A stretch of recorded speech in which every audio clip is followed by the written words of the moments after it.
The last thing the PA said was my voice, layered with static and that deep, unnatural hum beneath the ground. "Daniel, it's already open."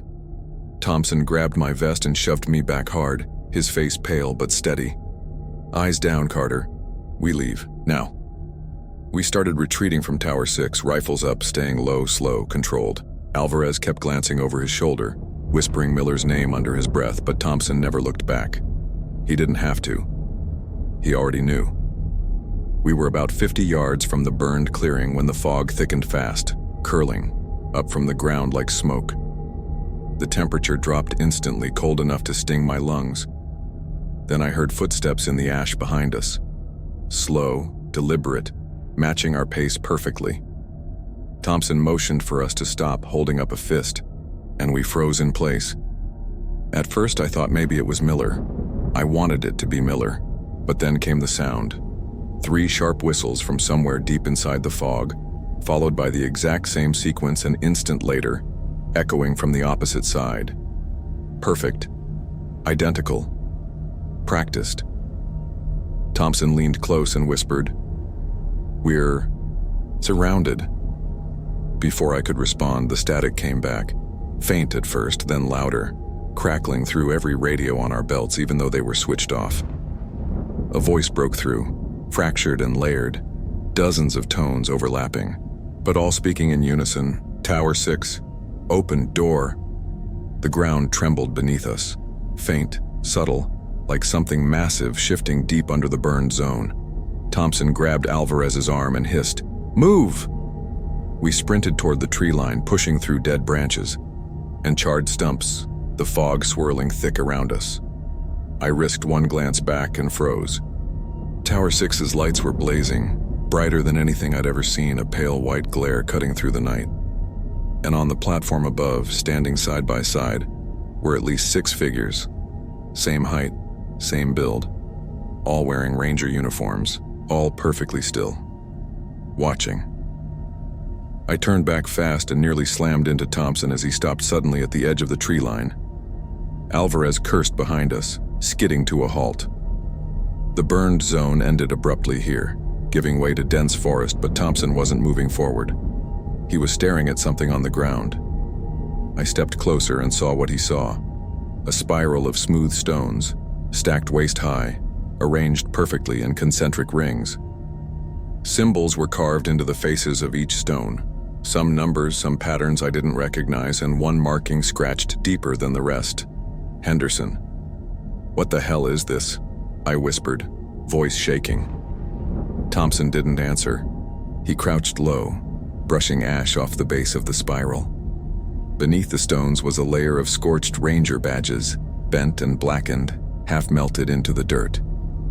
I picked one up carefully, the metal cold against my palm, and read the faded engraving. R. Adams, Tower 6. Alvarez backed away slowly, shaking his head. "Nope, no, I'm done. We're leaving." But before we could move, a faint click echoed from somewhere deep within the burned zone, like a latch unlocking. A low hum built beneath our boots, deep and steady, vibrating up through the earth. Thompson turned toward me, his voice sharp but quiet. "Don't look behind you." Instinctively, I almost did. Almost. And then I heard it. Soft breathing, maybe a foot away, right at my back.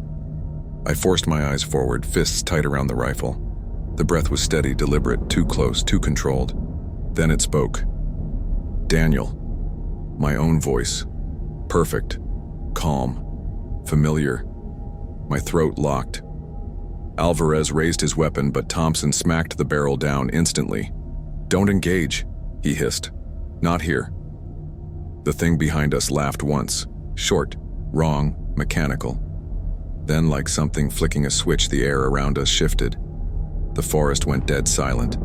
No crickets, no wind, nothing. Thompson grabbed my shoulder and shoved me forward hard. "Move, now!" We pushed into the dense forest until the fog started to thin. But just as I thought we'd escaped, we stumbled into something unexpected. An old ranger outpost, half collapsed, swallowed by vines and rot. Thompson stopped dead, scanning the clearing. "This wasn't on any map," he muttered, his voice low. The sign above the doorway was barely legible, faded paint cracked and peeling, but I could still make out the words, "Northwatch Station, established 1973.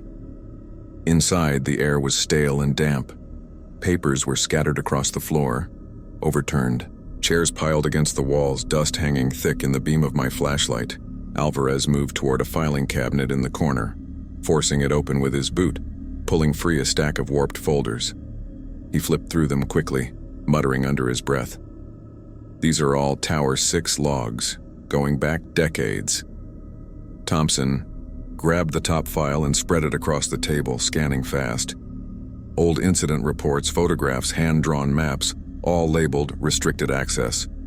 My eyes caught on one report dated July 18, 1998, the night Tower 6 went dark. It described unidentified figures surrounding the structure, mimicking ranger speech patterns, using stolen radios to lure personnel outside. The last line of the report was underlined 3 times. "If the door opens, containment fails."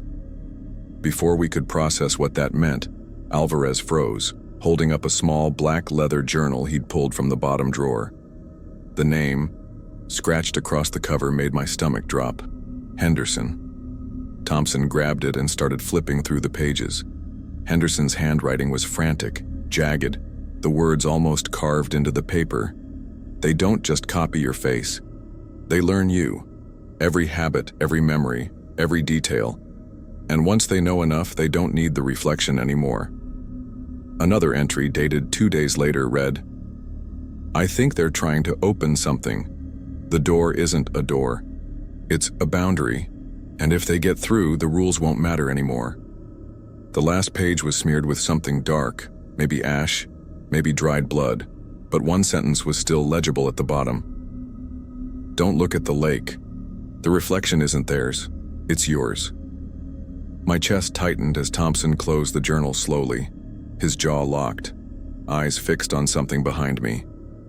I turned, just enough to follow his gaze, and saw Miller standing in the doorway of the station. He was pale, covered in ash, his uniform torn and wet, his face blank, expressionless. But his lips were moving, whispering something too quiet to hear. Alvarez started toward him instinctively, but Thompson yanked him back hard, shaking his head violently. "That's not him," he snapped, voice low but sharp. Miller's head twitched unnaturally, like something trying to remember how muscles worked. Then, louder this time, he whispered, "Daniel, they're inside." Thompson didn't hesitate. He grabbed my arm and shouted, "Back door now." We sprinted into the trees behind the station as the sound of glass shattering erupted behind us, multiple radios clicking on in perfect unison, the same distorted message repeating over and over. "Tower 6, Tower 6, Tower 6. The forest? Ahead was pitch black, the fog swallowing the beam of my flashlight. We ran until my lungs burned, until my legs screamed, until I thought I'd collapse. And then Thompson stopped so suddenly I almost crashed into him. In front of us, illuminated faintly by the pale glow of the moon, was something I couldn't comprehend. A massive circle carved into the earth, almost 40 feet across, etched with symbols matching the ones from the stone spiral. At its center was a narrow fissure, no wider than a person, running deep into the ground. From inside the fissure, a cold wind poured out, carrying faint whispers layered on top of each other. Dozens of voices, maybe hundreds, all repeating the same word over and over. My name. The 3 knocks from deep underground echoed through the concrete walls, vibrating up through the floor beneath my boots. None of us moved. None of us breathed. The lights were still dead, the entire Northwatch facility drowned in darkness, and the only sound was that slow, steady knocking from below. Alvarez broke the silence first, his voice low, shaking. "Tell me that's just a pipe." Thompson didn't answer. He was staring at the glass panel at the end of the hallway, where my reflection had been seconds ago. It was gone now, but a faint smear of condensation remained where its palm had touched the glass. Then, faintly, the servers behind us clicked, on by themselves, one after another, their drives spinning up in perfect sync. The screens along the far wall flickered to life, bathing the room in cold blue light, and lines of old command prompts scrolled endlessly across them. Thompson stepped forward cautiously, leaning close to one of the monitors. Then I heard him whisper, almost too quietly to catch, "They're rewriting the locks." I moved next to him, scanning the screen, trying to make sense of the code. It was accessing files labeled Protocol Delta Tower 6 Containment Breach. Lines of text streamed faster than I could read, but I caught fragments. Boundary integrity compromised. Non-local replication accelerating. Project termination imminent. Alvarez slammed his fist against the wall. "This place is compromised.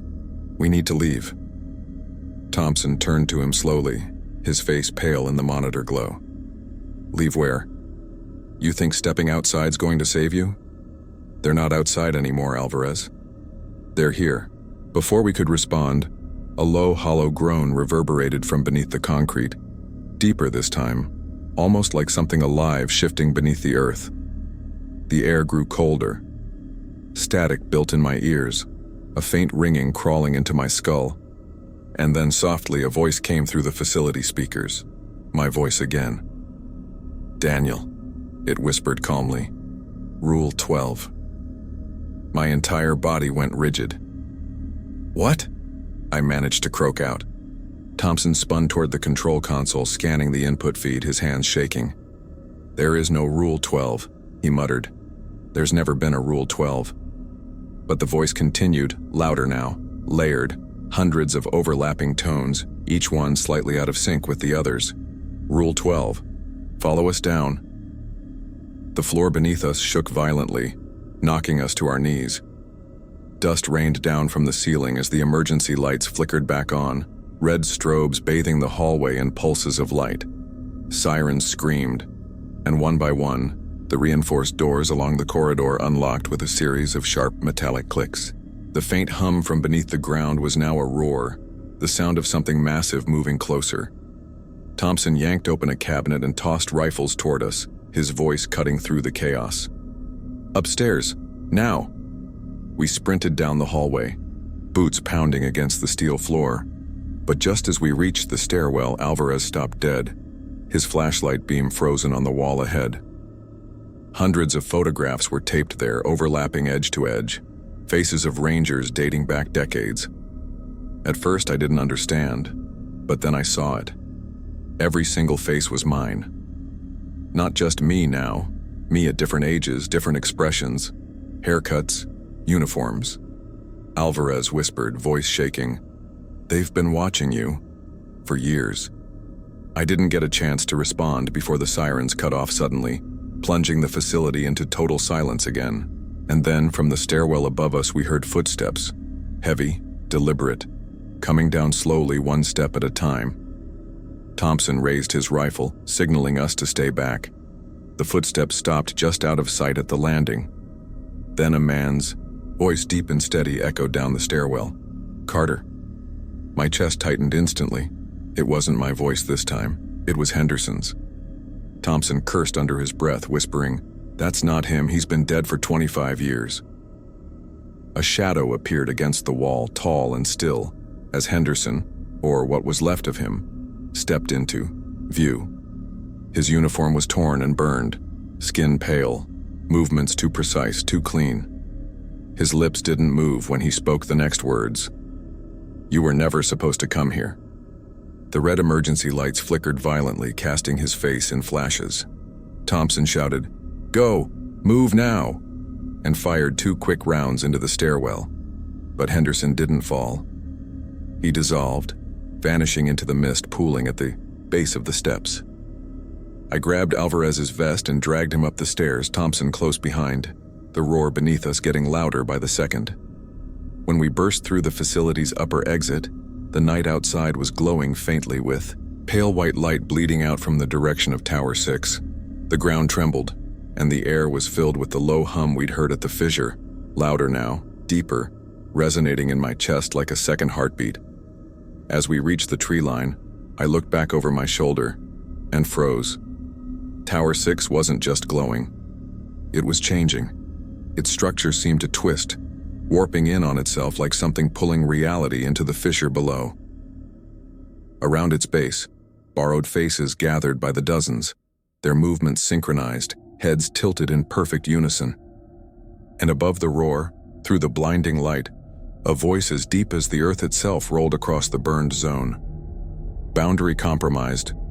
Rule 12 activated.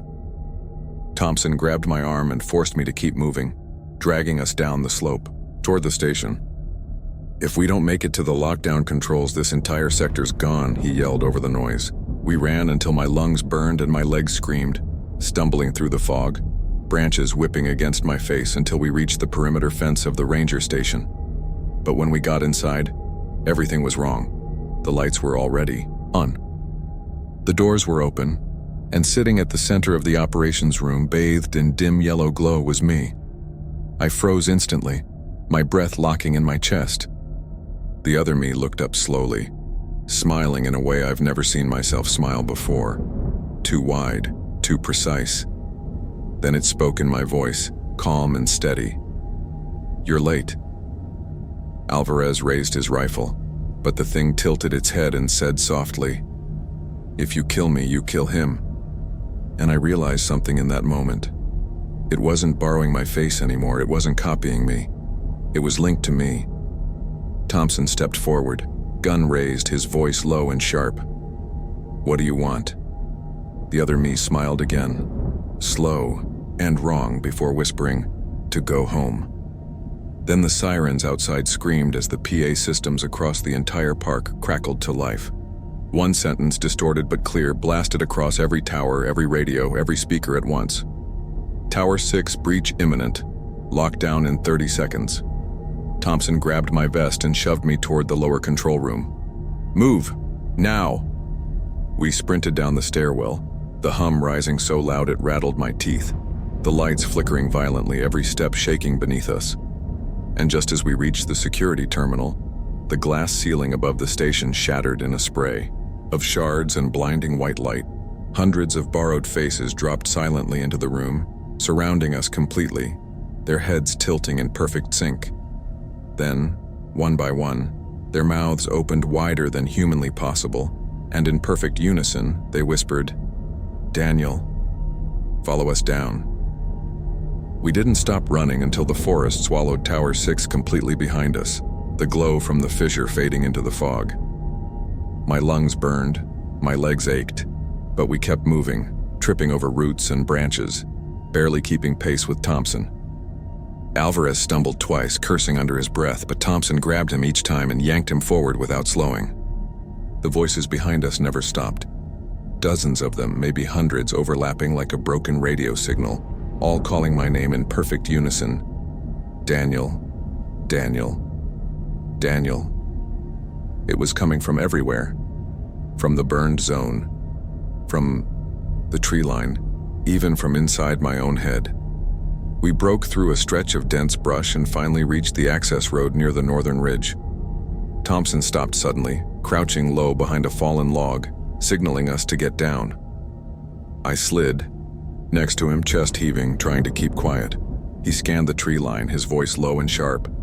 "Count them." I followed his gaze and froze. Standing in the middle of the road, maybe 50 yards away, were 5 figures in ranger uniforms, motionless, shoulder to shoulder. Same height, same build, all facing us. Alvarez whispered, "Borrowed faces." Thompson nodded once, his jaw tight. "They're blocking the road. Means they're hurting us." The realization hit like ice in my veins. We weren't running from them anymore. We were being pushed somewhere. "Where?" I whispered. Thompson's answer was almost a growl. "Back to Tower 6. We waited, barely breathing, but the figures didn't move. Then all at once, every flashlight in their hands clicked on simultaneously. Beams aimed straight into the fog, blinding us. Alvarez flinched, cursing softly, and Thompson shoved him down lower. "Stay dark, stay low," he whispered. Then my radio came alive again. I'd turned it off, I'd ripped the battery out. But the speaker hissed with static anyway before my own voice came through. Calm, steady, too close. "Daniel, stop hiding." I bit my lip hard enough to taste blood, fighting the urge to move, to react. The figures didn't approach. They just stood there, Flashlights locked on our position. Then one of them tilted its head slowly, unnaturally far, like the muscles in its neck weren't built right. Alvarez whispered, "This is impossible." And Thompson gave him a look so sharp it shut him up instantly. We waited another 30 seconds before Thompson gave the silent hand signal to fall back. We moved slow, careful, crouching low through the brush until the figures disappeared into the fog. When we finally stopped, Alvarez hissed, "We can't keep doing this. We need to leave the park entirely. Screw the station, screw the rules, screw Tower 6. Thompson turned on him so fast I thought he was going to hit him, his voice low but brutal. "If we leave the boundary, they follow us out. You want this spreading?" Alvarez went silent. We kept moving until we reached an old maintenance road I didn't recognize, hidden deep beneath overgrown branches. Thompson knelt near a rusted marker stone at the edge of the path, brushing away the dirt to reveal faded words carved into the surface. Northwatch Containment Zone, established 1973. My stomach dropped instantly. "Containment," I whispered. "For what?" Thompson didn't answer. He just motioned for us to follow. The road ended at a fenced perimeter surrounding a squat concrete structure built halfway into the hillside. The door was steel, reinforced, the paint stripped and chipped with age. No signs, no numbers. Just a small rusted keypad beside the handle. Thompson stepped up and punched in a 6-digit code without hesitation. The lock clicked open. Alvarez stared at him. "You've been here before," he said flatly. Thompson didn't look at him. "I was here once, 20 years ago." The door groaned open, the hinges stiff, and we stepped inside. The air was damp, cold, and stale, smelling faintly metallic, like old wires and rusted pipes. Thompson flipped a switch on the wall, and weak yellow lights hummed to life, revealing a narrow concrete hallway lined with filing cabinets, server, racks, and old maps pinned to the walls. At the far end was a glass panel with faded lettering above it. "Northwatch Operations, Level 1. Alvarez muttered, "What the hell is this place?" Thompson walked to the nearest filing cabinet, pulled open the bottom drawer, and dropped a stack of folders on the metal table beside us. "This," he said, "is where the rules came from." I opened one of the folders and scanned the first page, dated August 12, 1973. It wasn't a ranger report. It was a declassified Army memo stamped Project Northwatch across the top. My eyes skimmed the text fast, my chest tightening with every line. Subject: Containment Protocols for Site Delta, Tower 6. Recent incidents confirm structural instability of subterrestrial boundary below Yellowstone Sector 4B. Maintain total lockdown of Site Delta. Establish strict operational guidelines for all ranger personnel to limit civilian exposure. Under no circumstances allow visual contact with alternate reflections. My throat went dry. "This isn't a ranger manual," I whispered. "It's military." Thompson nodded grimly. "They built Tower 6 to watch the door. That's why. The rules exist, they're not warnings, or now they're locks." Alvarez shook his head, pacing. "Locks? Carter, we just watched those things crawl out of the ground. The locks failed." Thompson didn't answer, flipping through another folder, filled with grainy black and white photographs. I leaned over his shoulder and froze. The photo showed the fissure beneath Tower 6, but it looked different back then. Wider, deeper, the symbols glowing faintly even in the black and white print. In one shot, a group of men in hazmat suits stood around the circle, placing carved stones into precise positions. Behind them, barely visible, were shapes standing in the fog, watching. I turned to Thompson. "How long have they known about this?" He shut the folder hard, his jaw tight. "Long enough to build an entire division just to keep the rest of the world out." Alvarez slammed his hand against the wall, his voice rising. "Then why didn't they seal it? Why didn't they fill the damn thing with concrete and bury it?" Thompson's eyes met his, steady and cold. "They tried." The room went silent. That's when the lights overhead flickered once, then again, dimming slowly before returning. The hum of the old servers in the corner changed pitch slightly, vibrating deeper, heavier, like something interfering with the power supply. I glanced at Thompson, but he was already looking at the glass wall at the end of the hallway. Behind it, in the dim yellow glow, a figure was standing perfectly still. My flashlight beam caught the glint of its uniform badge, the same patch I was wearing. My throat locked. "Thompson," I whispered. "It's me." The figure tilted its head slowly, then raised one hand and placed its palm flat against the glass. Its lips moved, perfectly matching mine, and in my own voice it whispered one sentence we all heard clearly, even through the sealed panel. "You brought them here." Before any of us could move, the lights died completely, plunging the room into darkness. And then from deep below us, muffled through concrete and steel, came a sound we hadn't heard before. Not whistles, not voices. Knocking. 3 slow, deliberate knocks from inside the earth. After the second night, I couldn't shake the image of that thing wearing my face. Thompson's words, "They know what you look like now," stayed in my head like an echo I couldn't shut off. By the next morning, my hands were still trembling when I signed into shift. The other rangers avoided my eyes. A few of them whispered to each other when they thought I couldn't hear. It didn't feel like a team anymore. It felt like they were waiting for something to happen. At 2:15 p.m., Thompson called me into the operations cabin. He sat me down at the briefing table, shut the door, and pulled out a laminated map of the northern section of Yellowstone. He tapped a spot near the edge of the park boundary. "Tower 6, he said. "Do not go near it. Not now. Not until we're ordered." I asked him why, but he just looked at me like he was measuring my reaction.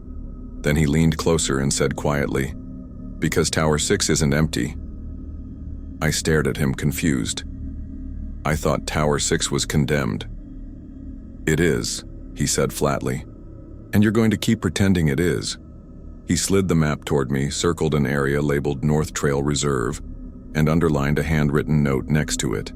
"Rule number 3, never follow the sound of a whistle." "I'm guessing you heard it last night," he said. I nodded slowly. He leaned back and exhaled, rubbing his jaw like he hadn't slept in days. "Carter, if you hear it again, you stay put. You don't move, you don't look, you don't breathe loud enough for it to hear you." "What happens if I follow it?" I asked. Thompson hesitated, then said, "You won't come back the same, if you come back at all." That night, I was reassigned to patrol a stretch of backcountry trail about 5 miles south of Tower 3. The fog was still heavy, and the temperature kept dropping fast. By 10 p.m., I could see my breath curling into thin white clouds under my headlamp. The forest was quiet. Too quiet again. I checked my radio. Static. I tried switching to a different channel. Nothing. I hiked another mile before hearing the first sound. One sharp, clean whistle carried faintly through the trees ahead of me. I stopped dead in my tracks. I waited, holding my breath, straining my ears. A second whistle came, closer this time. 3 short notes. Familiar. Human. I whispered into the radio. "Tower 1, do you copy? I think someone's out here." No response. I adjusted the gain on the radio and tried again. Static. And then, through the silence of the forest, a man's voice came faintly from the right side of the trail, almost conversational. "Ranger, over here." My whole body went rigid. The voice was wrong. Flat, too clean. No echo from the trees like normal. I swung my flashlight in that direction, but saw nothing except the fog moving low along the ground. My instincts screamed at me to get back to the tower, but then I heard something else. A shout, this time sharp, panicked, undeniably human. "Help me!" It came from the same direction as the whistle. I hesitated. If there really was someone lost out here, I had to help them. I checked the time. 11:47 p.m. The third whistle came again, closer now, clearer, with the same 3 sharp notes. Without thinking, I took 3 steps off the trail and instantly regretted it. My headlamp flickered once and then died. I tapped it hard, but the light wouldn't come back on. I switched on the backup flashlight from my vest, but the beam cut only a few feet into the fog. That's when I realized I couldn't hear anything anymore. Not the crickets, not the branches creaking in the wind, not even my own footsteps crunching the leaves. Dead silence. My chest tightened, panic rising, fast. I turned back toward the trail, but the path was gone. The fog was so thick now I couldn't even see the tree line. I whispered into the radio again. "Tower 3 to base, I need assistance, I think I'm lost." A burst of static cut me off, sharp and violent. Then, out of nowhere, a voice came through, not from the radio but from directly behind me. "Daniel." I spun around fast, flashlight sweeping over the dense fog. No one there. My breath came hard and shallow, heart hammering so loud it drowned everything else. Then I heard boots crunching leaves behind me, slow and deliberate, closing the distance. I held my breath and killed the flashlight, crouching low by a fallen log. The steps stopped. For 10 seconds, maybe 20, there was nothing. And then a single soft whistle right next to my ear. I bolted. I don't remember running, only crashing blindly through the brush, branches whipping my face and arms, lungs burning, until I slammed shoulder first into something solid, a wooden post. I looked up. Trail marker 17. Somehow I'd circled, back to the main path. I didn't stop to think. I ran full speed until I saw the faint silhouette of Tower 3 through the fog. Thompson was waiting at the base of the stairs, shotgun in hand, face pale as the moonlight. He grabbed my vest, yanked me up the steps 2 at a time, and slammed the hatch behind us the moment we got inside. He didn't speak for a long time, just stood there listening, waiting, as if expecting something to follow me. Finally, after what felt like hours, he said, "You heard it, didn't you?" I nodded, still gasping for air. He cursed under his breath, pacing the small tower room. "You're lucky," he said finally. "Whatever's out there thought you were dumb enough to follow it. That's how it starts. First, the whistle, then the voice, then the laugh." I stared at him, shaking, trying to find words. "What the hell is it, Thompson? What's making those sounds?" He looked at me for a long time before answering. "It's not what, Carter, it's who. Or at least it used to be." My chest went cold. "Used to be?" He walked to the window and pulled the blinds shut. "Tower 6 went dark in 1998, he said. "Whole team assigned there vanished one night. We found the tower door wide open, lights still on, radios dead. Search team went looking for them. Only 2 came back. They said the others never screamed. They just followed something into the woods. Whistles led them out." "And the 2 who came back?" I asked. Thompson's eyes looked like stone when he said it. "Dead within a week. One wandered into the river fully clothed, middle of the night. Other one disappeared into the fog during daylight. We stopped sending people near Tower 6 after that." Silence hung between us, heavy and long. I finally whispered, "Then why are we still here?" Thompson looked at me like the question didn't make sense. "Because if we leave, they'll follow us out." He slid the black notebook across the table and tapped rule number 3 with his finger. "You stay inside the boundaries. You keep the lights off after midnight. And if you hear the whistle again, you act like you're dead already." I swallowed hard and nodded even though my hands wouldn't stop shaking. Before I could ask more, Thompson's radio crackled violently on its own. A faint, distorted voice whispered through the static, the same 3 notes of the whistle embedded between each word.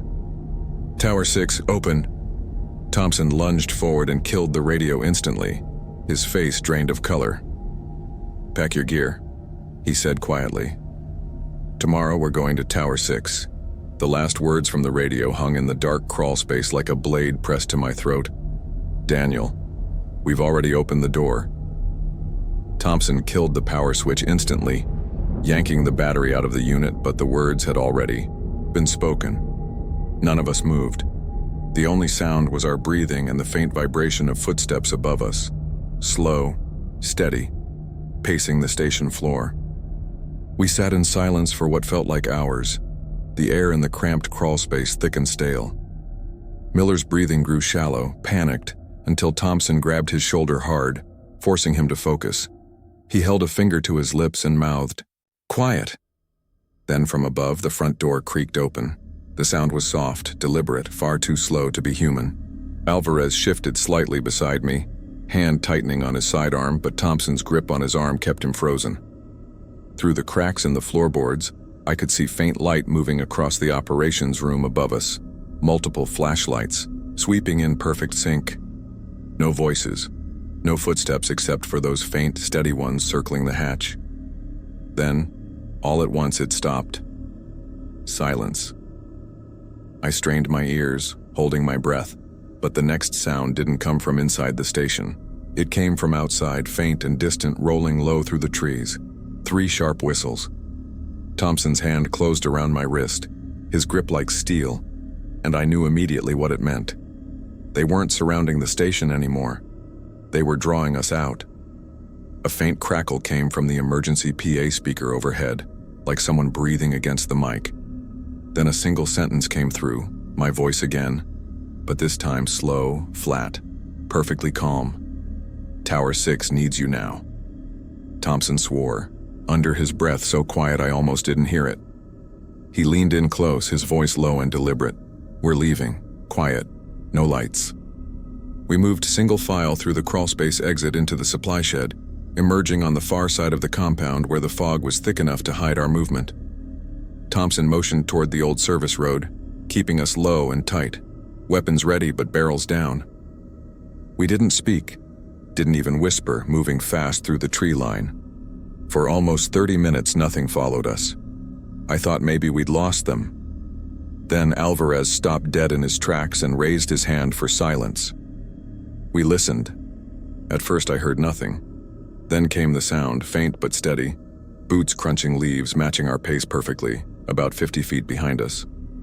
Thompson leaned close and whispered, "Don't turn around, just keep moving." I glanced at Miller. He was shaking, his knuckles white on the grip of his rifle. Then, through the fog, the faint outline of Tower 6 finally came into view. My chest tightened instantly. The structure loomed ahead like a skeleton, its dark silhouette rising above a stretch of burned forest, an area the old maps didn't mark at all.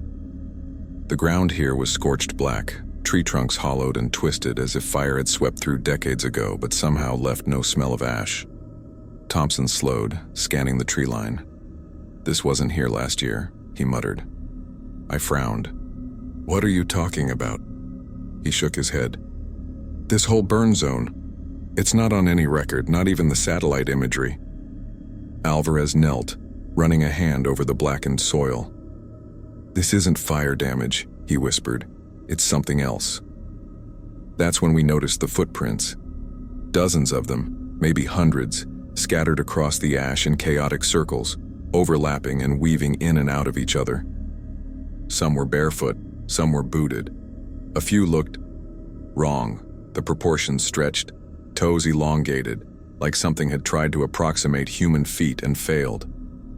Thompson crouched low, tracing the edge of a large track with his finger. "Fresh," he whispered. "Less than an hour old." A sharp crack of static erupted from Alvarez's radio, making us all jump. A distorted voice came through, fragmented and warped. "Behind. You." I spun instinctively, raising my flashlight, and caught movement between the burned trunks. Shapes in ranger uniforms, barely visible through the fog, standing completely still, too still, heads tilted at the same angle. I counted at least 6 of them before Thompson grabbed my wrist and shoved the light downward, forcing it off. "Eyes down," he hissed. "Don't acknowledge them." We backed up slowly toward the base of Tower 6, moving one step at a time. The figures didn't follow. They just stood there watching. When we reached the tower, Thompson signaled for us to take positions around the base. "Stay sharp," he whispered. "We're not here to go inside." But before he could finish, a deep rumble rolled through the ground beneath our boots, low and unnatural, like something massive shifting below the earth. Miller cursed under his breath, glancing around wildly. Then the tower lights came on, all at once, blazing bright against the fog, even though we knew for a fact there was no power running to Tower 6. The hum grew louder. Then a sharp, electronic click cut through the air, and the PA speakers mounted on the tower screeched to life. At first there was only static, but then came the voices, layered, hundreds of them, overlapping like a chorus of whispers, all speaking in unison. "Daniel, come upstairs." My blood ran cold. I looked at Thompson, expecting him to tell us to run, but he just stared up at the platform above, jaw tight, expression unreadable. Alvarez shook his head violently. "We're not going up there," he hissed. "We're not." Thompson didn't answer. He was listening, and then, without warning, the tower door creaked open on its own. Slow, deliberate, just enough for a single beam of pale light to spill across the burned ground. A faint, rhythmic tapping echoed from inside the stairwell. 3 knocks, then silence. 3 knocks again, perfectly timed. Miller raised his rifle, but Thompson grabbed the barrel and pushed it down. "Don't shoot," he whispered sharply. "If you fire here, we don't get a second chance." I was about to ask what he meant when I felt it, a shift in the air like static electricity crawling over my skin. The temperature dropped so fast I could see my breath hanging white in the dark. That's when Alvarez whispered, voice barely audible, "Where's Miller?" I turned. He was gone.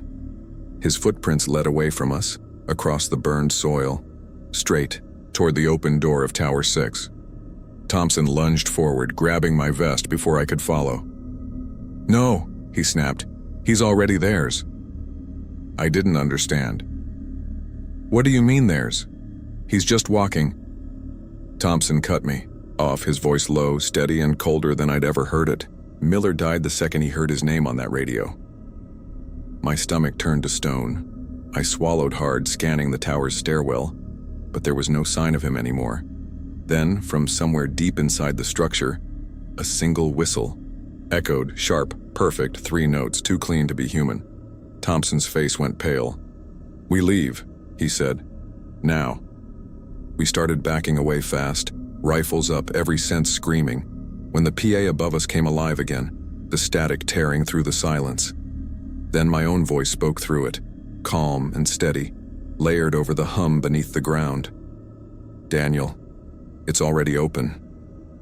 I didn't tell anyone about what I saw in the trees that night, the figure in the ranger uniform that looked exactly like me.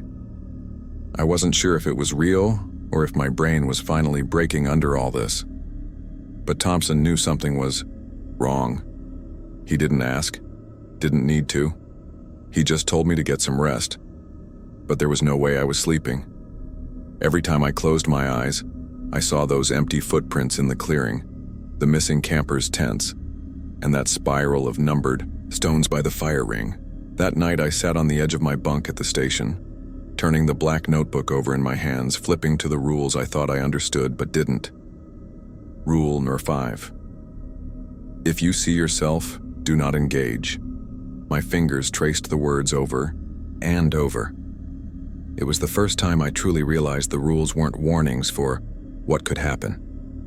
They were survival instructions for what already has.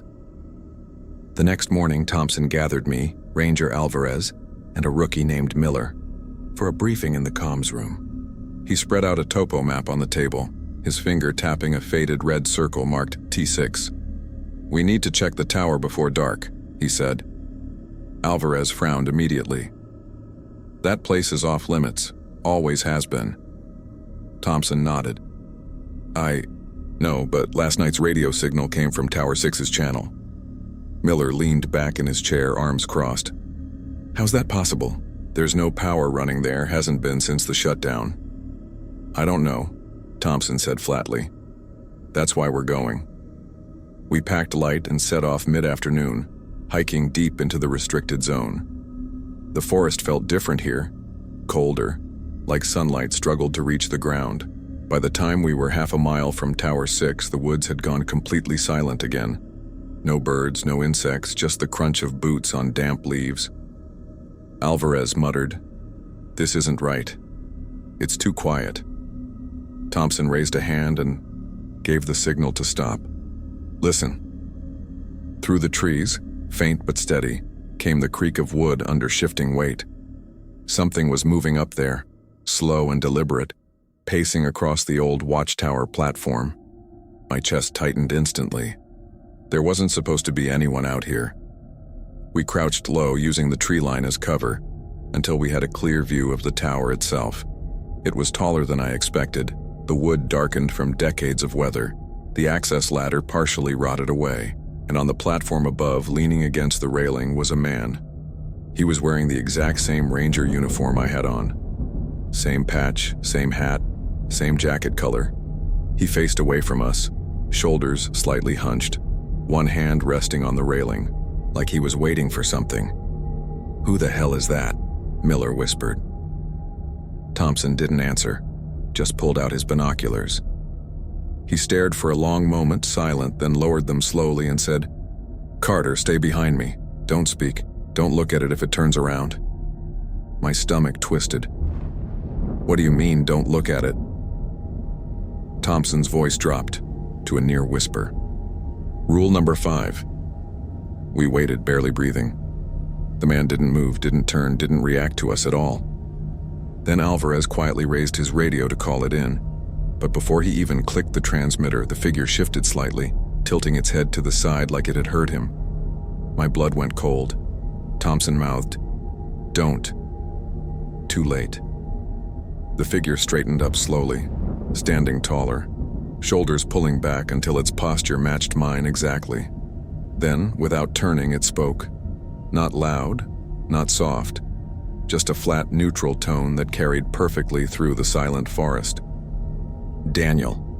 My name, clear, calm, precise. Every muscle in my body locked instantly. I didn't answer. Thompson reached back, grabbed my arm hard enough to bruise and hissed, "Do not engage." The figure turned around slowly, and my entire body froze.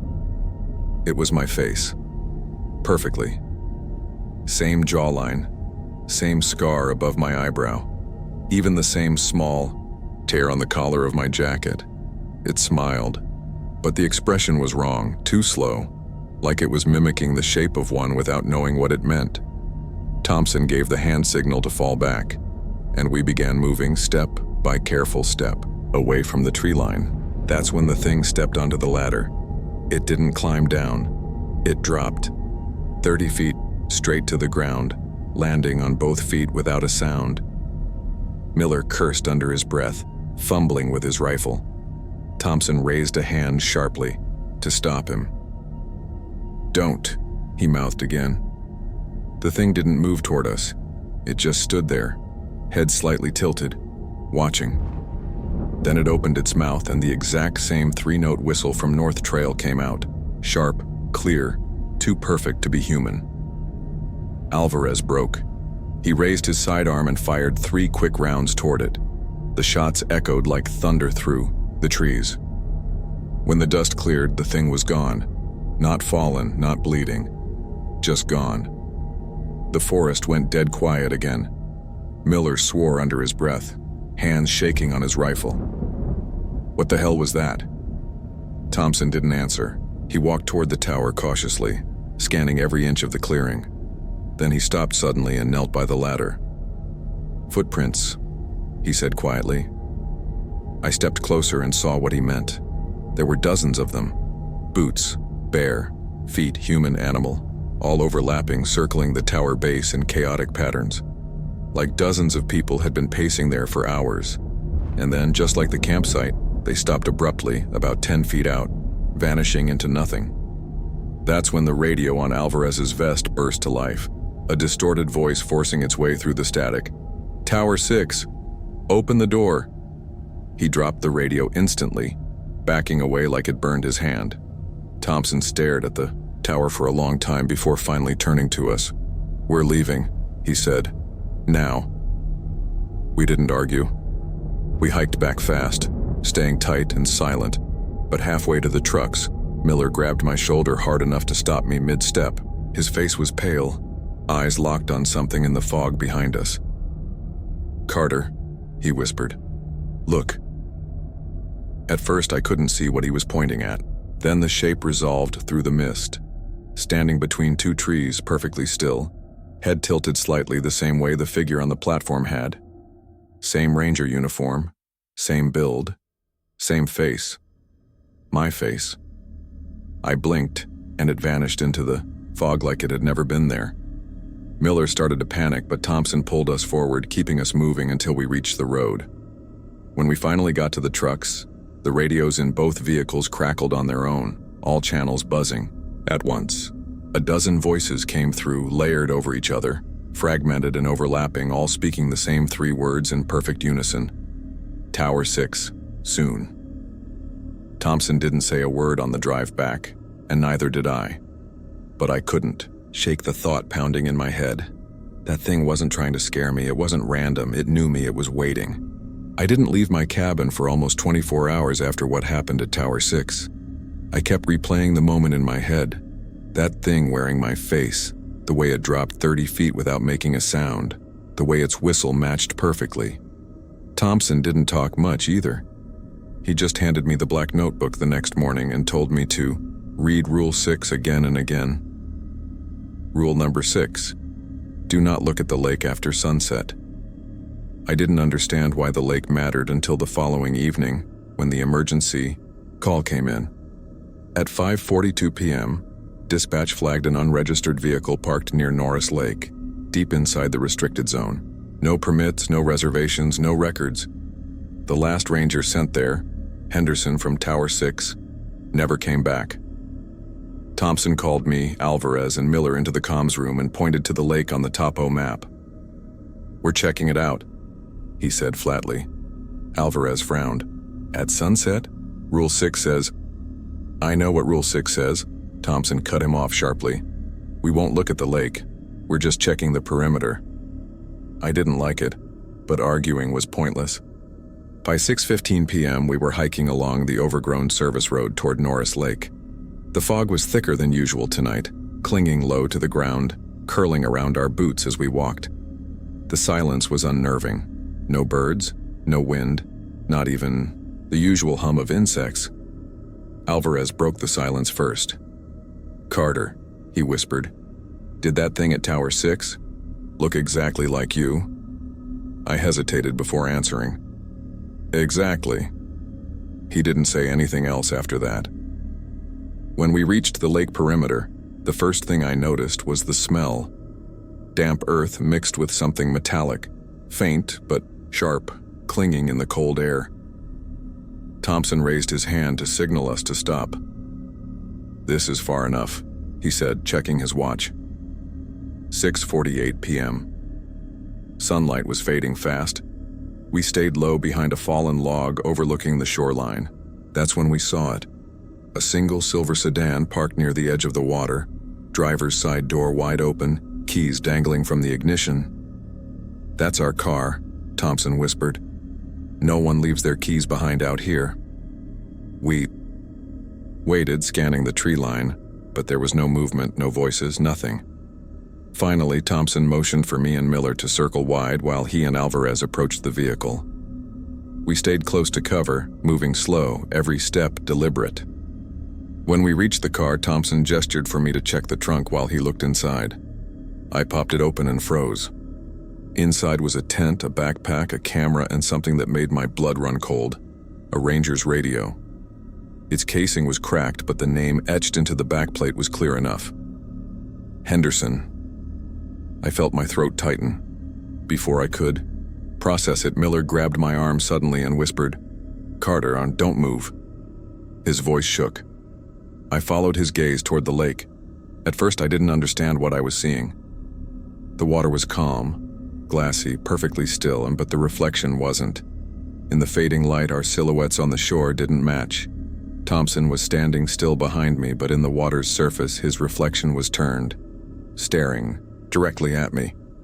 Alvarez was kneeling by the car, but his reflection was standing tall, head tilted unnaturally far back, mouth open wider than should be possible.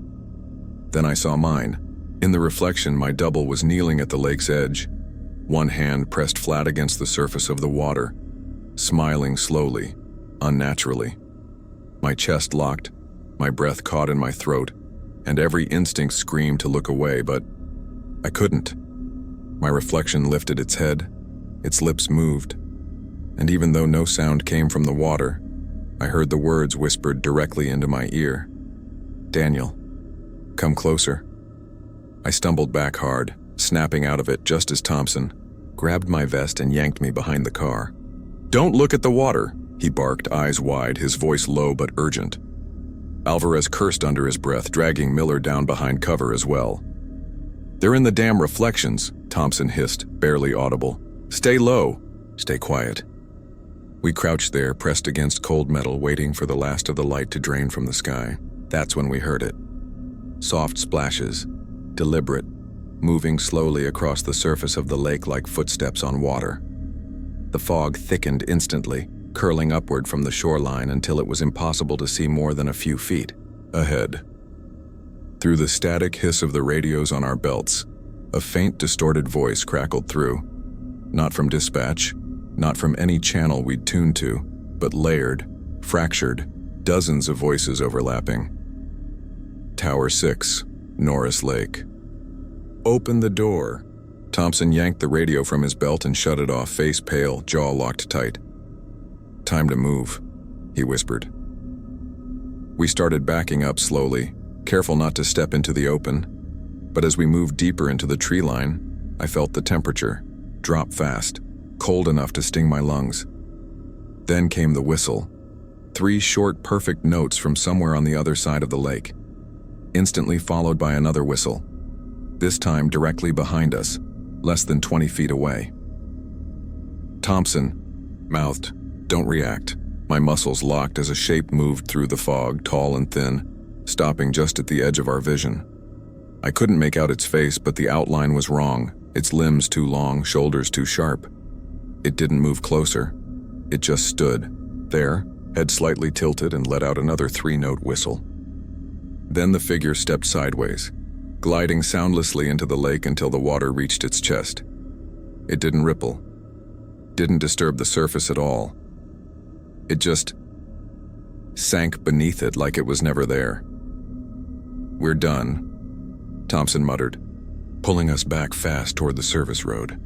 I turned once to look over my shoulder, just for a second, and that's when I made the mistake. My eyes caught the lake one last time as the last light disappeared behind the ridges. The water was no longer calm. It was moving.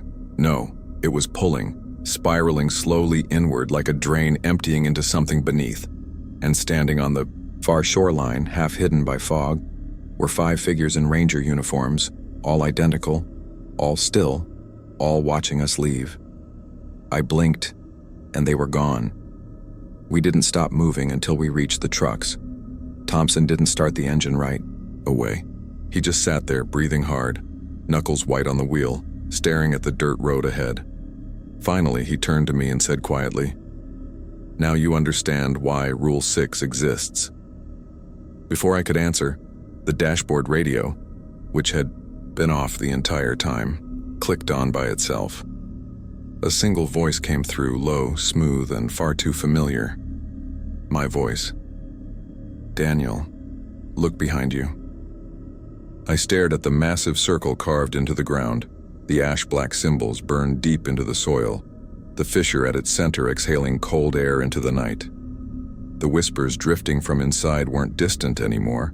They were sharp, clear, layered, dozens of voices repeating the same thing in unison. My name. Daniel, Daniel, Daniel. Alvarez gripped his rifle tighter, whispering, "We need to leave, Carter. Right now."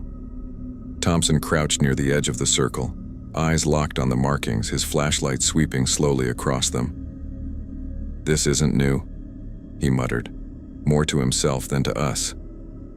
"This has been here for decades." My throat felt dry. "What is it?" Thompson didn't answer immediately. He traced his finger across one of the symbols, his jaw tightening. "This is the door." Before I could process that, a low rumble rolled through the ground beneath our boots, deep and guttural, making the dirt tremble.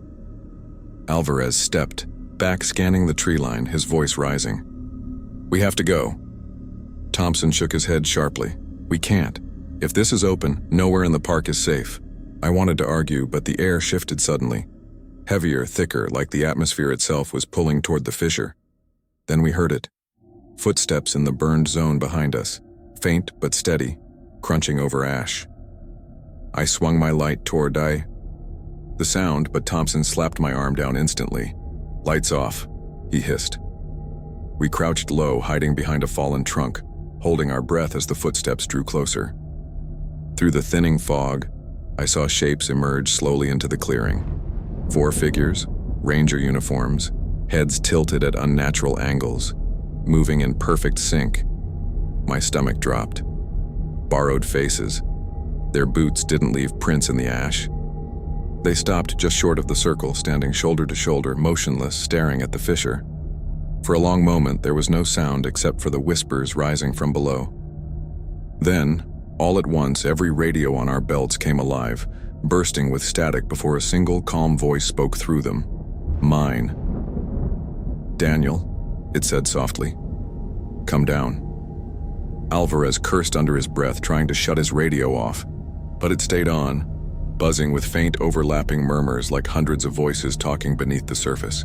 The 4 figures stepped forward in perfect unison, each placing one foot onto the carved edge of the circle.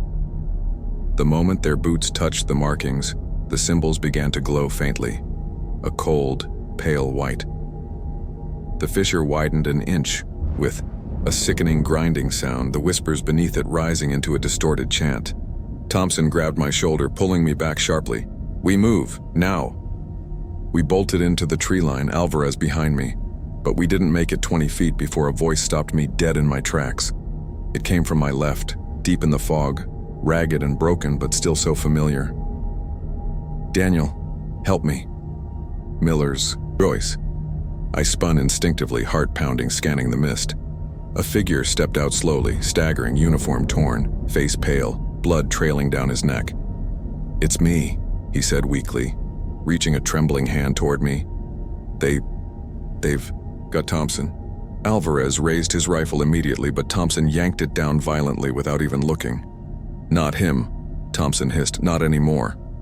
The figure froze mid-step, like a puppet pausing between strings being pulled. Then its head snapped to the side at an impossible angle, and in a voice perfectly steady this time, it whispered, "Open the door." Before I could react, its body crumbled into the fog, dissolving like smoke in the wind. My stomach flipped violently, adrenaline burning through me. "We need backup," I gasped, but Thompson shook his head hard. "No backup, no signals. They're inside every channel now. We stick together, we move quiet, and we get the hell out." We pushed deeper into the forest, staying low, skirting the burned zone as the pale glow behind us intensified. Then Alvarez froze and raised a fist, signaling us to stop. I followed his gaze and my chest locked instantly. Up ahead, barely visible through the fog, stood another spiral of stones, identical to the one near the campsite. But this one was broken. Half the stones lay scattered across the ground, split open, hollow inside. And from one of the shattered stones, something pale and wet crawled slowly out, dragging itself across the ash toward the tree line. It wasn't human, not even close. It was thin, stretched unnaturally, skin like wet paper, and its face was wrong, not incomplete, blank. A perfect, featureless oval where a face should have been, glistening faintly in the moonlight. Thompson gripped my vest and whispered, barely audible, "Don't make a sound." We backed up slowly, careful not to disturb the ground beneath our boots, but the thing stopped moving abruptly and tilted its head in our direction. Then from behind us, the voices came again, dozens of them now, overlapping, every pitch and cadence imaginable, all whispering the same thing. "Daniel, come down." The fissure behind us was opening wider slowly, painfully, dragging in cold air and loose ash as the whispers built into a deafening hum. Alvarez finally snapped. He turned, raised his rifle, and fired 3 rounds into the burned clearing. The sound cracked like thunder, echoing through the trees. Then silence.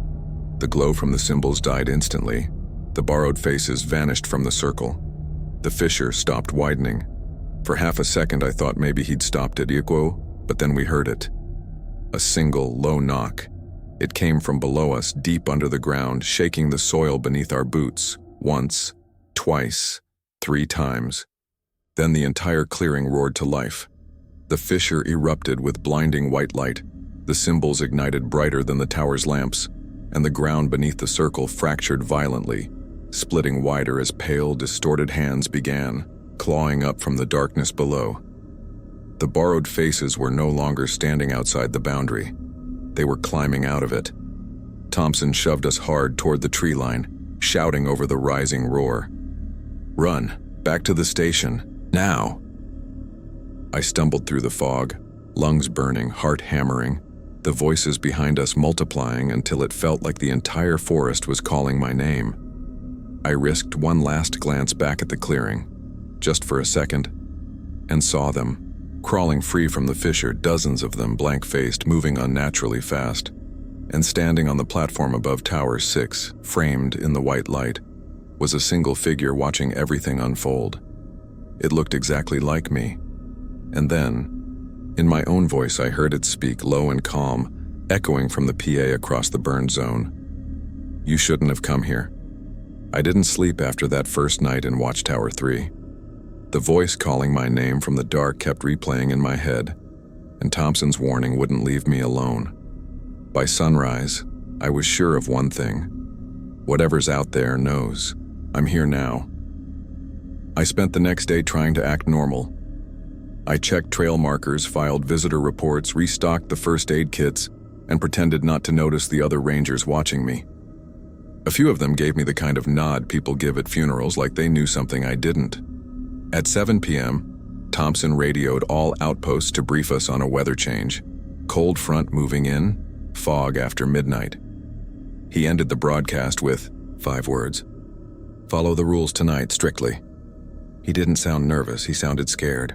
By 10:30 p.m., the fog started rolling in exactly like he said, thick and low, swallowing the base of the tower in seconds. The temperature dropped at least 10 degrees in under 5 minutes.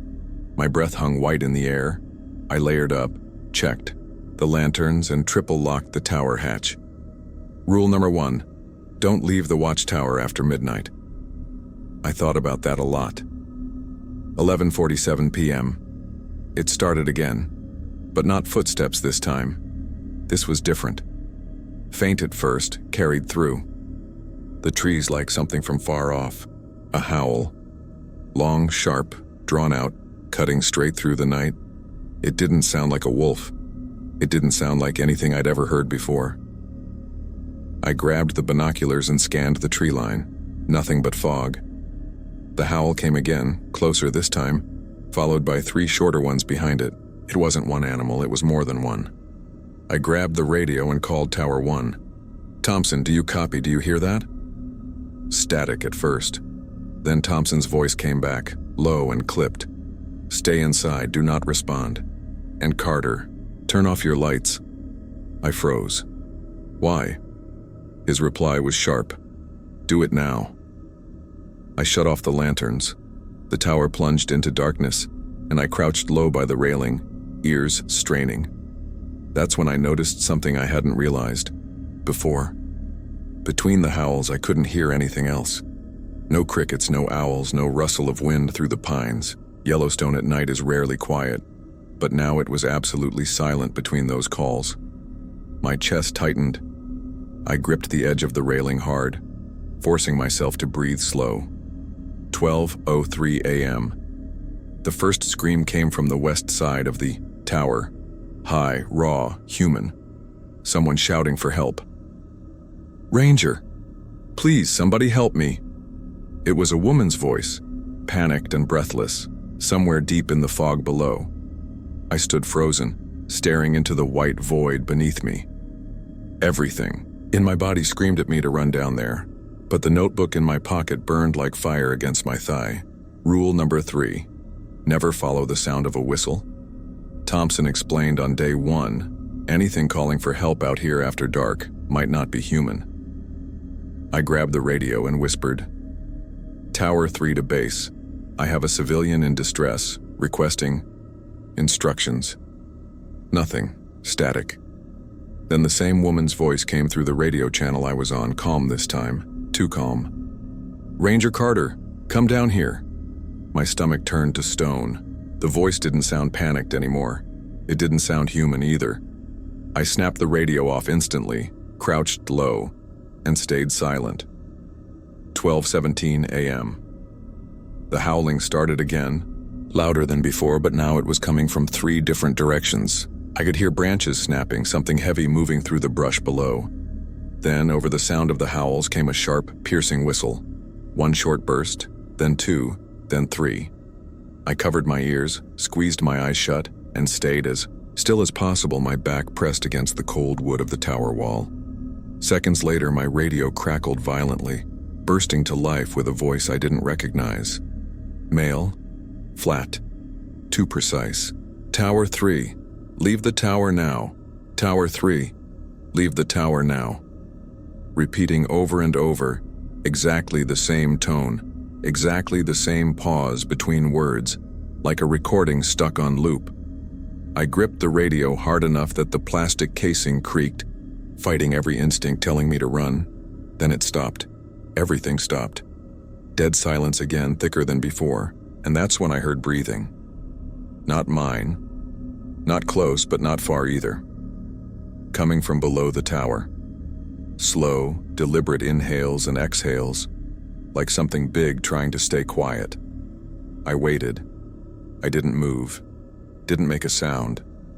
Then, out of nowhere, I heard boots pounding up the steps, fast, heavy, shaking the wooden frame.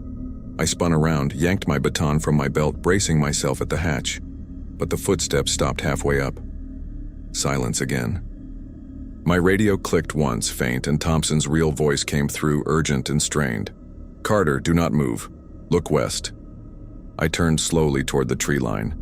Through the fog, about 50 yards out, I saw movement. A figure standing, perfectly still between the pines. I lifted the binoculars and my chest locked instantly. It was a ranger uniform. My uniform, same height, same build. And when I steadied the binoculars, I saw the face. My face. Staring straight at me, expressionless. My knees nearly gave out. I dropped the binoculars and backed away from the railing, heart hammering, cold sweat running down my neck. Then Thompson came back on the radio, his voice almost shaking.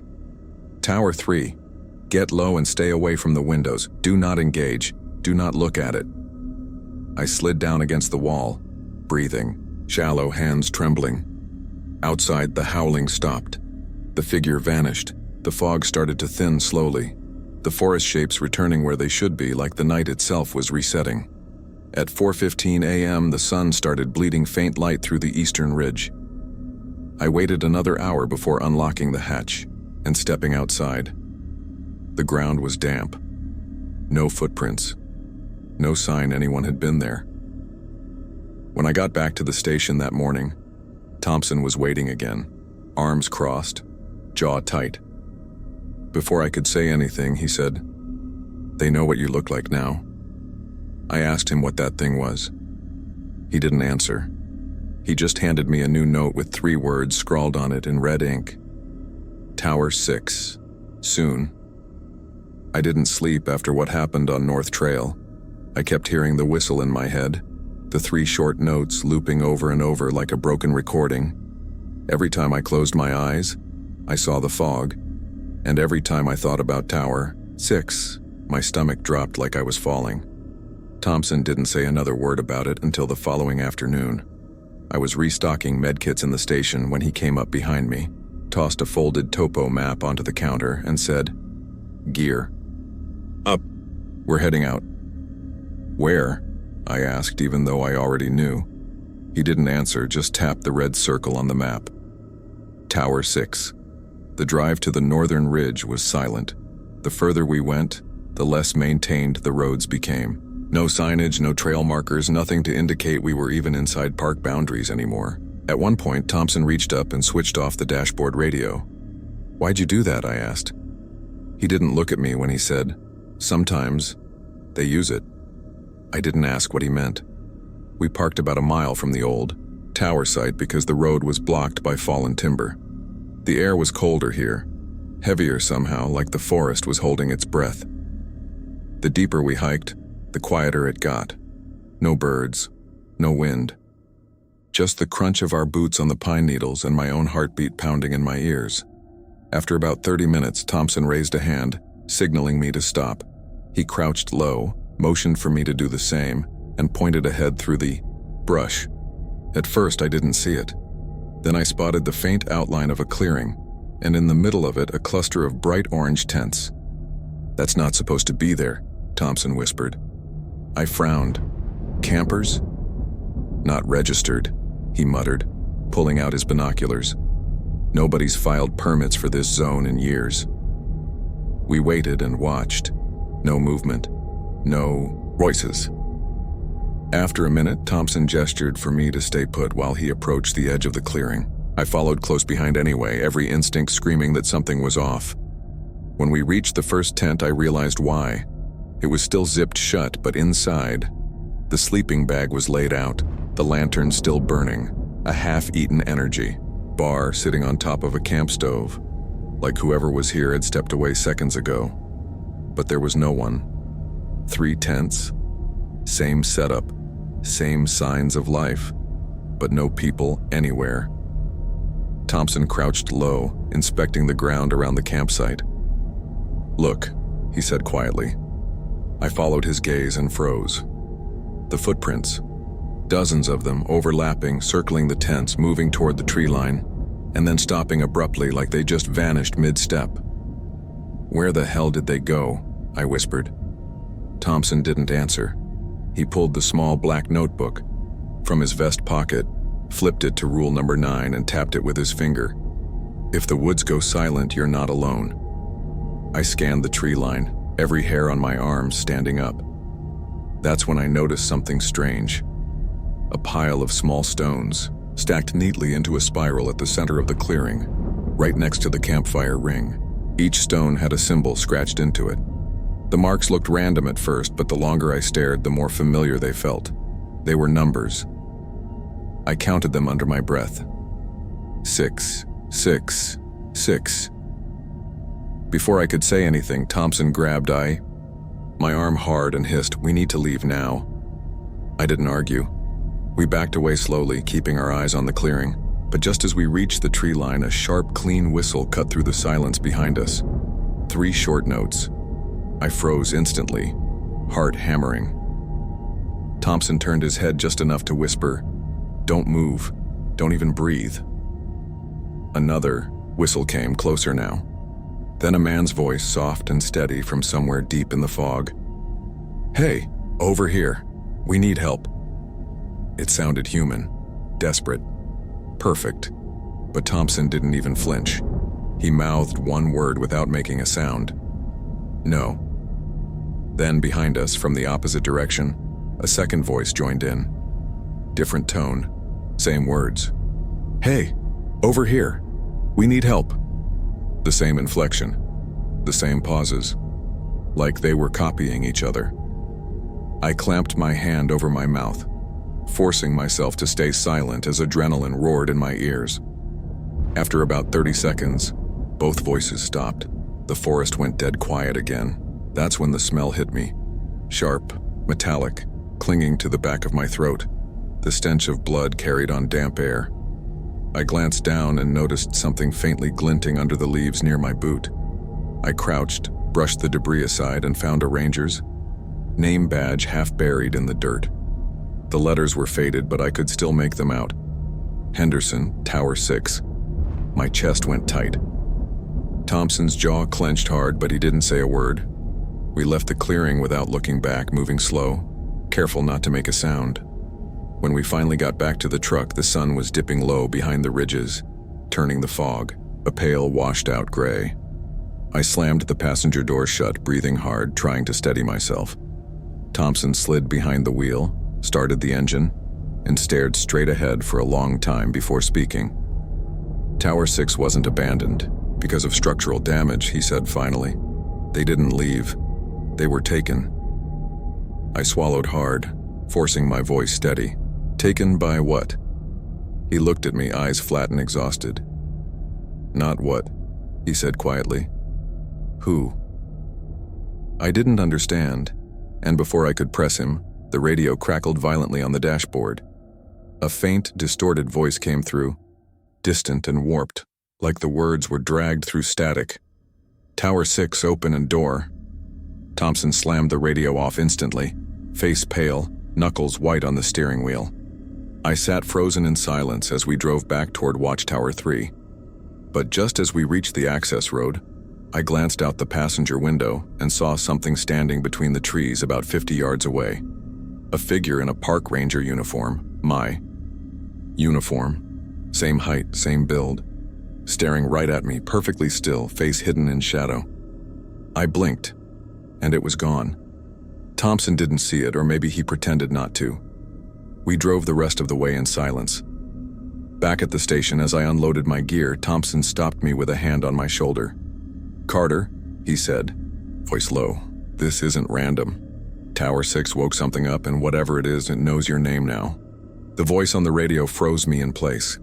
It was my voice, calm, steady, identical, whispering from the dashboard speaker. "Daniel, look behind you." My heart slammed hard against my ribs, and for a second, I couldn't breathe. I didn't turn around. Neither did Thompson. He reached slowly across the console, switched off the radio, and stared at me without saying a word. For a long moment, the truck was silent except for the sound of our breathing. Then Thompson finally spoke, his voice low and clipped. "Don't ever respond when it sounds like you," he said. "Not on the radio, not in the woods, not anywhere." I nodded, trying to keep my hands from shaking. We drove back to the ranger station without talking, headlights cutting through dense fog curling low over the road. But when we pulled in, something felt wrong. The entire compound was dark. Every tower, every lamp, even the main station building. No power anywhere. Thompson killed the engine and motioned for me to stay quiet as we got out of the truck. That's when we heard it, faint static coming from the old PA speaker above the operations shed. It clicked twice, then a single voice came through, deep and distorted. The words stretched unnaturally like they were being dragged through water. "All Rangers, evacuate Tower 6, immediately." The message repeated, exactly the same, 3 more times, before the static cut off completely. I turned to Thompson, whispering, "Who triggered that?" He shook his head. "No one. That system's been dead for years." My stomach tightened instantly. Before either of us could process it, every handheld radio in the compound lit up. At once. Ours, Alvarez's, even the spares sitting unplugged in the comms room. One by one, they clicked on and played the exact same broadcast. "Tower 6, open the door. Tower 6, open the door." Alvarez burst out of the cabin, rifle slung over his shoulder, panic all over his face. "Tell me you guys heard that." Thompson just stared at him and said nothing. That silence told me everything. Then Miller came running from the other side of the compound, wide-eyed, holding something in his hand. It was a tape recorder. He shoved it into Thompson's chest, out of breath, words tumbling out too fast to catch. Thompson just pressed play. A sharp click, then a voice. Henderson's voice from Tower 6, recorded back in 1998. "If anyone finds this, we couldn't stop them. It's not the forest, it's not the lake, it's the reflections. They get inside your head. We saw ourselves out there. They talk like us, move like us, but they're not us." Another burst of static. Then Henderson's voice again, whispering frantically now. "Whatever you do, don't let them open the door."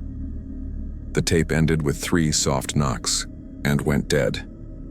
Thompson stared at it like he was trying to solve an equation that didn't make sense, then finally muttered, "They were trying to contain it. That's why Tower 6 was shut down." Alvarez ran a hand through his hair, pacing. "So what now? We just sit here and wait for them to come knocking?" Thompson didn't answer right away. He walked slowly to the black notebook on the table, flipped through it, and stopped on a page I hadn't seen before. Rule number 11. It wasn't numbered, just scribbled at the bottom in smaller handwriting. "If the emergency broadcast plays after midnight, leave the station." I froze. "Wait, we have to leave? Where the hell do we even go?" Thompson looked at me sharply. Anywhere but here. That broadcast means they're already inside the perimeter. Before I could respond, the station's main lights flickered once and died completely. The generators were still running, but something was cutting power to the compound. A deep, unnatural silence settled over the area, so absolute it made my ears ring. Then came the knocks. 3. Slow, deliberate thuds on the station's front door. Thompson raised a hand, signaling everyone to freeze. We didn't move. The knocks came again, harder this time. Then a voice called through the door, muffled but clear. "Hey, it's Ranger Carter. Open up." My blood ran cold.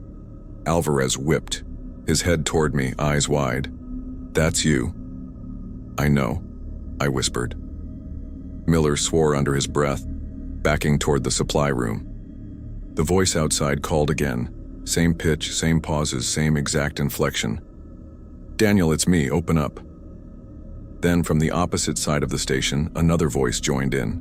My voice again, yelling from the rear exit. "Guys, it's me, let me in." Thompson's face went pale, but his voice was steady when he whispered, "Stay quiet, they can't come in unless you open it." We sat there in the dark, rifles trained on both doors, barely breathing, listening as my doubles circled the cabin, knocking at random intervals, repeating the same words over and over like a broken record. Then suddenly everything stopped. The silence was worse. I thought maybe they'd left, but Thompson shook his head slowly, holding up a finger to his lips. "They're waiting," he mouthed. My ears strained, every nerve screaming with tension, and that's when the old PA speaker above the station crackled back to life, blaring at full volume. "All Rangers, proceed to Tower 6 immediately." But this time the voice wasn't distorted. It was Thompson's voice. Exactly. He snatched the remote off the table and killed the PA, breathing hard now, whispering, "That wasn't me." Before we could process it, Miller shouted from the window, his voice trembling, "They're here." I ran to his side and looked out into the clearing. Shapes were emerging from the fog, dozens of them moving slow, heads tilted, all in Ranger uniforms, all identical to us. 3 versions of Alvarez, 2 of Miller, 4 of me. Each one carrying the same flashlight, clicking them on and off in perfect sync. And then, from deep within the fog behind them came a sound I'll never forget. A low, deep hum, vibrating through the ground, growing louder with every passing second. Thompson grabbed my vest, yanking me away from the window. His voice sharp and urgent now, "Downstairs now." We sprinted for the trapdoor beneath the operations desk, into a narrow crawl space lined with old supply crates and emergency rations. As Thompson bolted the hatch above us, the radio in my hand buzzed violently, lighting up even though it was off. Then I heard my voice again, calm, steady, too close, whispering through the static. "Daniel, we've already opened the door." I used to think Yellowstone was just another national park. Crowded trails, lost hikers, maybe the occasional black bear sighting if you were unlucky. I took this job thinking it would be quiet, steady work. But the first thing they handed me on my first day wasn't a map, wasn't a radio, wasn't even a uniform. It was a black notebook, 10 rules, no explanations, and a warning I'll never forget. Thompson, my supervisor, didn't even sit me down. He just walked into the ranger station, dropped the notebook on the table, and said, "Read it, memorize it, follow it. That's how you stay alive out here." I laughed. I thought it was some kind of rookie hazing. He didn't laugh back. He just stared at me and said, "People who ignore these rules don't come back." I opened the notebook. Inside were 10 handwritten rules, smudged at the edges like it had passed through a dozen hands before mine. Rule number 1, don't leave the watchtower after midnight. Rule number 2, if you see lights moving in the trees, turn off your flashlight. Rule number 3, never follow the sound of a whistle. Rule number 4, ignore any radio call after 3:17 a.m. Rule number 5, if you see yourself, do not engage. Rule number 6, do not look at the lake after sunset. Rule number 7, Never talk about what you see at Tower 6. Rule number 8. Stay inside during sudden temperature drops. Rule number 9. If the woods go silent, you're not alone. Rule number 10. If you hear your name in the dark, do not answer. I remember staring at it and asking him if this was a joke. Thompson didn't even blink. He just repeated, "Memorize them." That night, I started my first solo shift at Watchtower 3. It's 30 miles from the nearest paved road, tucked deep in the northern edge of the park where tourists almost never go. There's no cell service. The only lifeline is the ranger radio, and even that cuts out sometimes. At around 11:45 p.m., I was leaning against the railing, drinking coffee and looking at the stars. It was quiet. Too quiet, actually. Yellowstone. Nights usually buzz with insects, owls, distant howls. But that night, it felt like the whole forest had stopped breathing. Then I heard footsteps below the tower. Slow, heavy, crunching through the gravel at the base of the stairs. At first, I figured it was Thompson doing a surprise check. I grabbed my flashlight and leaned over the railing. Nothing. Just darkness and a slice of moonlight hitting the ground. I switched off the light and waited. After about 30 seconds, the footsteps started again, this time circling the tower slowly, deliberate, like whoever it was wanted me to know they were down there. I grabbed the radio and whispered, "Tower 3 to Tower 1, Thompson, are you outside my tower right now?" Static.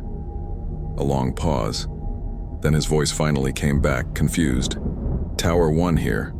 I'm at my post." "Why?" My stomach tightened. I swallowed hard and said, "Never mind." I set the radio down, careful not to make a sound, and crouched low, on the platform. The footsteps stopped. Silence settled over the forest again, heavy and suffocating. And then, from below the tower, I heard a voice. "Ranger Carter?" I froze instantly. It was Thompson's voice, clear, calm, familiar. Relief washed over me for half a second, and I started to lean forward to answer. But then I remembered his voice on the radio less than a minute ago. He was 12 miles away at Tower 1. Didn't move. I didn't breathe. The voice called up again, exactly the same tone, exactly the same pitch. "Ranger Carter, come down for a second." My chest tightened. Every instinct screamed at me to answer, to demand who it was, but the notebook burned in my pocket. Rule number 10. If you hear your name in the dark, do not answer. I backed away from the railing slowly, keeping low, praying the boards didn't creak. That's when the voice below changed.